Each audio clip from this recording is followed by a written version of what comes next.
It has to be a voluntary journey to hell. And maybe that's true for everyone. And that's like, there is no more terrifying idea than that, by definition. And so then, well, do you gaze upon that? Well, who knows? Who knows? How often do you gaze upon death, your own? How often do you remind yourself that this ride ends? Personally? Personally. All the time.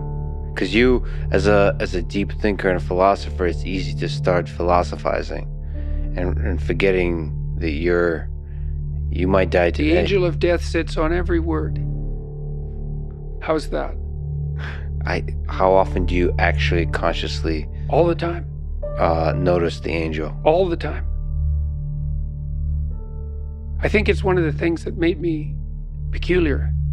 When I was in graduate school, I thought about, I had the thought of death in my mind all the time. And I noticed that many of the people that I was with, these were people I admired fine. That wasn't part of their character, but it was definitely part of mine. I'd wake up every morning.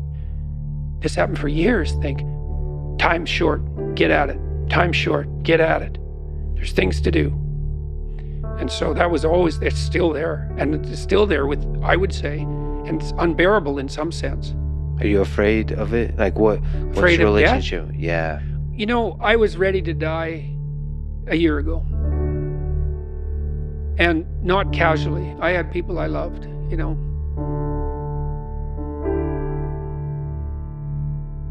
So no, I'm not very worried about me, but I'm very worried about making a mistake. Yeah. I heard Elon Musk talk about that a couple of months ago. It was really a striking moment. Someone asked him about death, and he said, just offhand, and then went on with the conversation. He said, that'd be a relief.